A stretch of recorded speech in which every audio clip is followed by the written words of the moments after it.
Throughout the season of Lent, we've been considering people who in one fashion or another denied Jesus. Simon Peter in the courtyard of Caiaphas, Caiaphas himself, Judas with his 12 pieces of silver, Pilate at the final trial of Christ, and Peter, James, and John who kept dozing off as Jesus prayed in the Garden of Gethsemane. But as you recall, our theme has been denial and delivery. Delivery. God's ultimate power to make lemonades of any lemon, to lift us above the slings and arrows of life with a victory that the world cannot take away. That is the central truth of the resurrection story. The world did its worst to Jesus, finally even nailing him to a cross and laying him in a borrowed grave. But on the third day, when the women went to the garden, behold, the tomb was empty. And the angel said, "Why do you seek the living among the dead? He is not here, for he is risen." The ultimate delivery. Twice I have walked into the burial place thought by millions across the years possibly to be the tomb where Jesus' body was laid when taken from the cross. It's in a beautiful garden immediately beside a hill with the distinct shape of a skull as Golgotha was described in the Bible. The garden was privately owned with only a couple burial caves in place, so it's not like there are a whole lot to choose from. It's pretty easy to locate what would probably have been the one, if that is the garden that was owned by Joseph of Arimathea. My wife and I stood in the tomb a couple of years ago. It is an overwhelming experience, one for which there are almost no adequate words. It demands sacred, silent awe.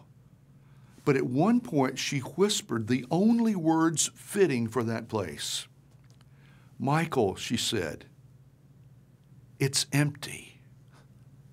The empty tomb is eternity's most powerful reminder that God delivered Jesus from all the powers of the world, even the final power, death itself. I love the quote from the respected preacher and teacher of preachers, Richard Leisher. When Jesus emerged from the tomb, all his friends came out with him. Isn't that what Jesus himself promised more than once? "And I, if I be lifted up, shall draw all others unto myself. Whoever believes in me, though they die, yet shall they live. Because I live, you shall live also." Jesus promised that what God did for him, God will also do for us and for others. Some of us have stood at grave sites, weeping bitter tears, saying goodbyes we did not want to say, and wondering how life could go on with grief as deep and dark as we felt at that moment.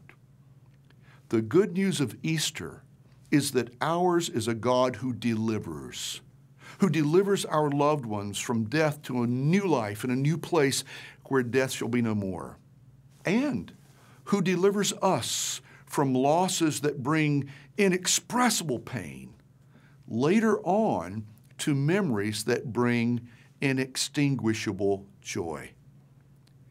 In time, we who grieve do begin to recognize Shakespeare's truth that 'tis better to have loved and lost than never to have loved at all.